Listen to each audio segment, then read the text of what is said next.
आज हम पढ़ने की कोशिश कर रहे हैं चैप्टर जिसका नाम है कैलेंडर।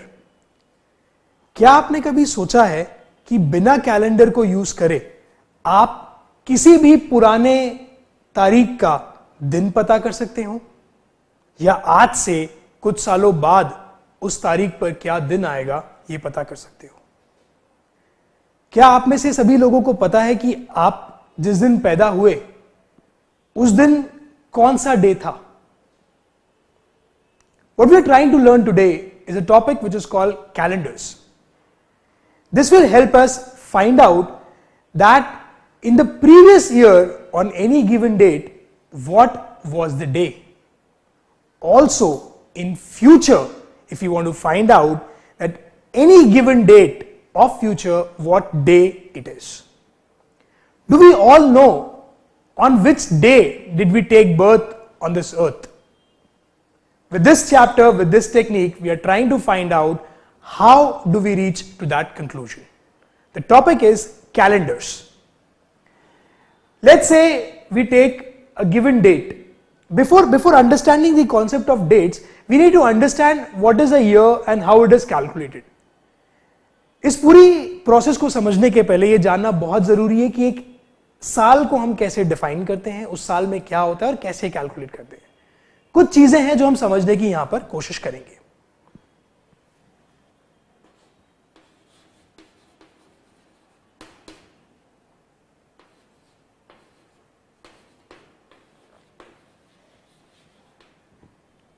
एक नॉर्मल ईयर के अंदर 365 दिन होते हैं। A year has 365 days if it is a normal year. Normal के अलावा कौन सा साल होता है? एक होता है नॉर्मल ईयर, एक और जिसे हम कहते हैं वो हो जाता है लीप ईयर।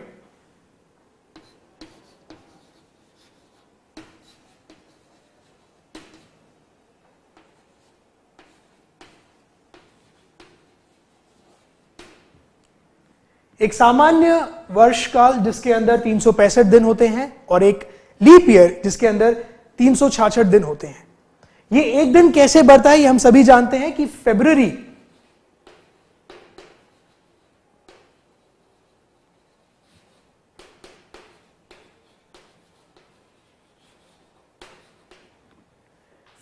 में 29 दिन हो जाते हैं। February month of a leap year has 29 days, जिसके कारण से the year has 366 days. Now how do we define a week?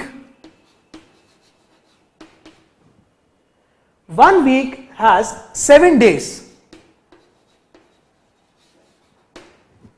एक हफ्ते में 7 दिन होते हैं।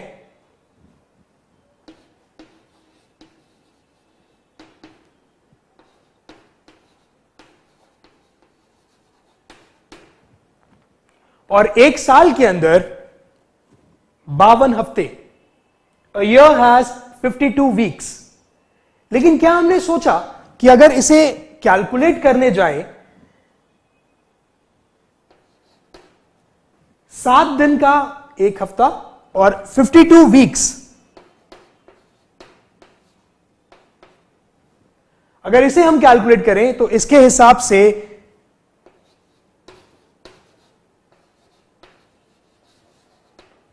364 डेज होते हैं। अब इसमें समझने वाली चीज यह है कि अगर वीक के टर्म्स में कैलकुलेट करें तो एक साल यानी 1 year will have 52 weeks and 1 extra day. 7 days का जो वीक होता है उसके हिसाब से 52 वीक्स के अंदर 364 डेज होते हैं, लेकिन हमारे नॉर्मल ईयर में हमने चेक किया था कि 365 डेज होते हैं। तो ये जो एक दिन का गैप बच जाता है इसे हम कहते हैं वन ऑड डे। इसका नाम हमने दिया है वन ऑड डे। एक सामान्य वर्ष में 365 दिन होते हैं, यानी कि एक सामान्य वर्ष में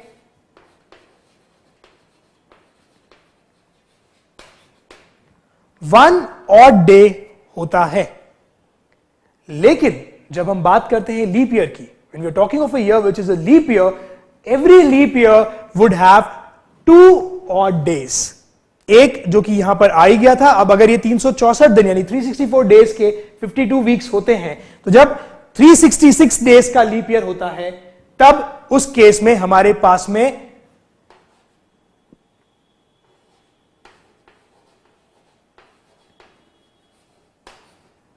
दो ऑड डे होते हैं। तो समझने वाली चीज यहां पर यह है कि जब सामान्य वर्ष होगा तब एक ऑड डे, और जब लीप ईयर होगा तो 2 ऑड डे होते हैं। क्या यह बात आपको समझ में आई?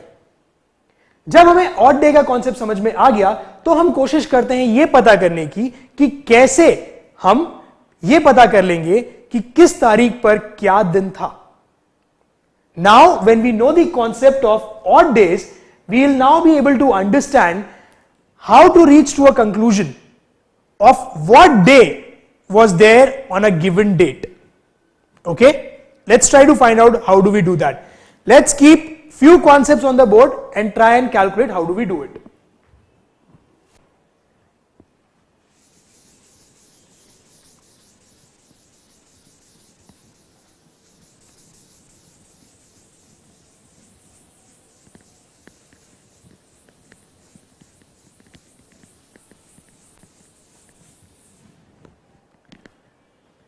हमारे समझने के लिए दो चीजें यहां पर थी कि एक नॉर्मल ईयर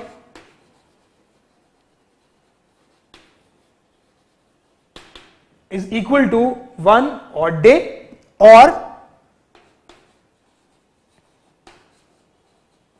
एक leap year is equal to 2 odd days. इतनी बात हमारे लिए क्लियर है जो हमने समझा उसके पहले। अब इसके आगे हम बढ़ने की कोशिश करते हैं। पहले आइडेंटिफाई करते हैं कि लीप ईयर किसे कहा जाता है। तो सिंपल शब्दों में अगर हम कहें तो जो भी हमारा ईयर है, अगर इस ईयर के आखिरी के जो दो नंबर्स हैं ये 4 से डिविजिबल हैं, अगर ये 4 से डिविजिबल है, this number 14 if it is divisible by 4 then this year 2014 is a leap year. If it is not, it is not a leap year.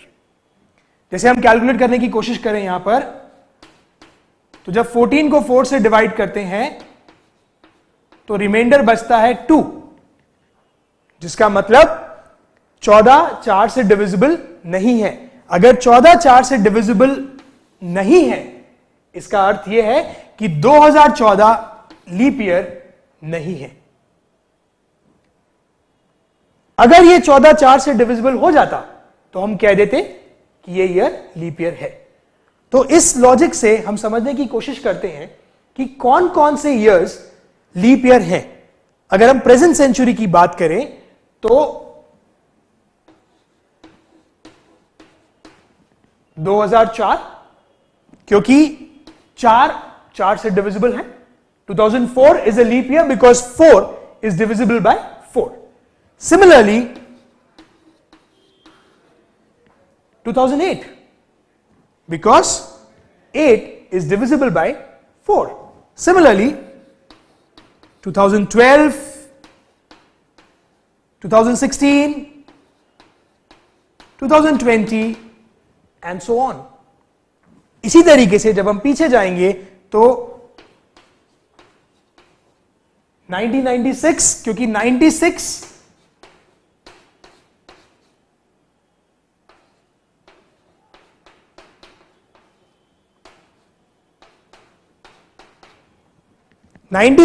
4 से डिविजिबल है, इसलिए 1996 इज अ लीप ईयर। समझने की बात यह है कि अगर 1996 है तो 1896 भी लीप ईयर था, 1796 भी लीप ईयर था, 1696 भी लीप ईयर था। हर सेंचुरी का वो गिवन ईयर लीप ईयर होगा। तो अगर 1996 है तो 1896 लीप ईयर था, 1796 लीप ईयर था एंड सो ऑन। इसी तरीके से 1992 लीप ईयर था, 1892 लीप ईयर था, 1792 लीप ईयर था एंड सो ऑन। ठीक है, इतनी बातें समझ में आई कि लीप ईयर कैसे निकालते हैं। मैं दोबारा बताना चाहूंगा कि जो भी ईयर दिया हुआ हो उसके लास्ट 2 डिजिट्स को देखें, अगर वो 4 से डिविजिबल है तो वो ईयर लीप ईयर था। हर 4 साल में 1 साल लीप ईयर होता है। और लीप ईयर होता है तो उसमें फरवरी मंथ में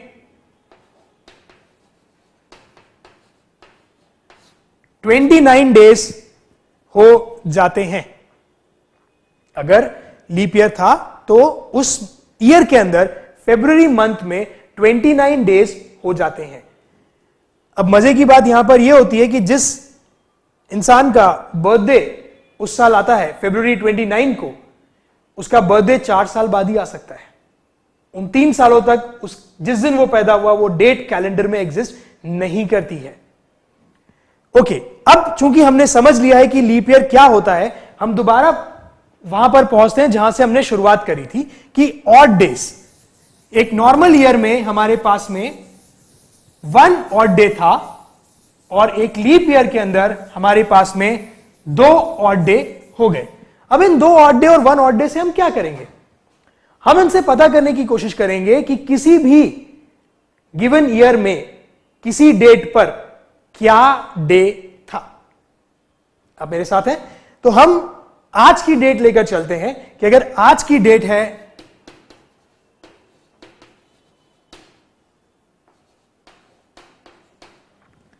7 फरवरी 2014, आज 7 फरवरी 2014, जिस दिन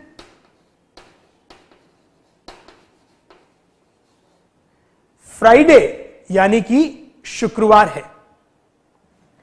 7 फरवरी 2014 को फ्राइडे यानी कि शुक्रवार है।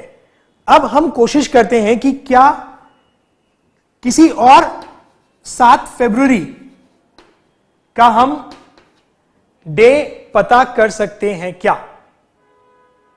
ओके, हम कोशिश करते हैं कि क्या हम किसी और डे को पता कर सकते हैं क्या। इस पर्टिकुलर चीज के लिए हम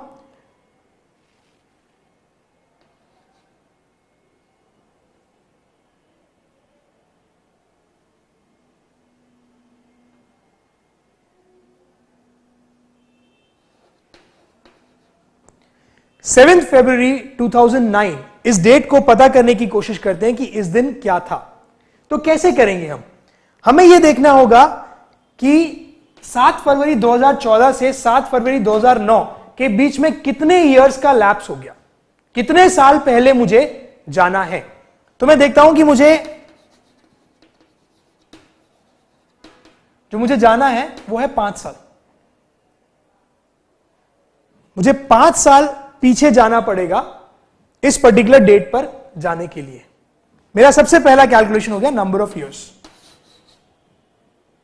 ओके, नाउ इस दौरान मैं पता करने की कोशिश करूंगा कि कितने लीप ईयर पास हो जाएंगे इस पूरे ड्यूरेशन के अंदर। How many leap years I will cross.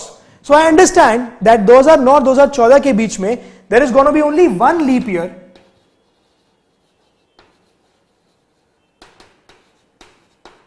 जो कि 2012 है।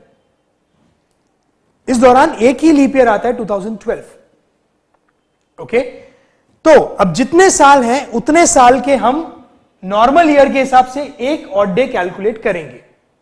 तो यहां पर चूंकि नंबर ऑफ ईयर्स 5 थे तो 5 नॉर्मल ईयर्स के हिसाब से 1 ऑड डे, या अगर इसको इस तरह से ब्रेक करें कि नंबर ऑफ ईयर्स 5 हैं, इसमें से 4 नॉर्मल ईयर्स हैं और 1 लीप ईयर है। इस 5 सालों में से 4 नॉर्मल ईयर्स हैं और 1 लीप ईयर है। हर नॉर्मल ईयर का हम एक ऑड डे कैलकुलेट करेंगे। तो अगर 4 नॉर्मल ईयर्स हैं तो 4 ऑड डे और 1 लीप ईयर है उसके 2 ऑड डे। इस पूरे कैलकुलेशन में हमारे पास में 6 ऑड डे बनते हैं। इस पूरे कैलकुलेशन में हमारे पास में 6 ऑड डे बनते हैं, 4 नॉर्मल ईयर्स के और 2 जो एक 2012 का लीप ईयर है उसके। ये मिलाकर हमारे पास में 6 ऑड डे बनते हैं। इस चीज में कोई तकलीफ अभी तक समझ में आया? अब हम समझने की कोशिश करेंगे कि हम इन 6 ऑड डेज का करेंगे क्या। What do we do of these 6 odd days? So what we do here is these 6 odd days are to be taken back from the current day. ये 6 दिन मुझे पीछे जाना पड़ेगा मेरे करंट डे से, तो मुझे पता चल जाएगा कि 7 फरवरी 2009 को क्या डे था। कैलकुलेट करते हैं। फ्राइडे से एक दिन पीछे गए थर्सडे, थर्सडे से एक और दिन पीछे गए वेडनेसडे, वेडनेसडे से एक और दिन पीछे गए ट्यूसडे, ट्यूसडे से एक और दिन पीछे गए मंडे, मंडे से एक और दिन पीछे गए संडे, संडे से एक और दिन पीछे गए सैटरडे। 6 दिन हम पीछे चले गए तो हम पहुंचे सैटरडे पर। तो 7 फरवरी 2009 को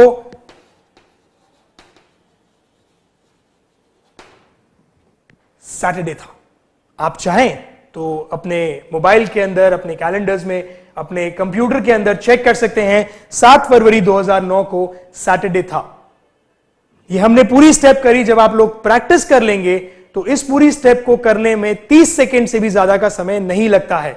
तो आज मैंने आपको बताया कि 30 सेकंड के अंदर आप कैसे किसी एक तारीख के पता होने पर उसके पहले की कोई तारीख पता कर सकते हैं कि उस दिन क्या डे था। Today I have told you that within 30 seconds how you can calculate what day was there on a given date.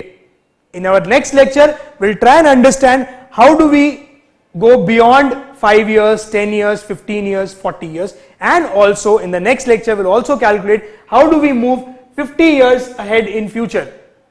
हम फ्यूचर की कोई भी डेट पता कर सकते हैं। Thank you.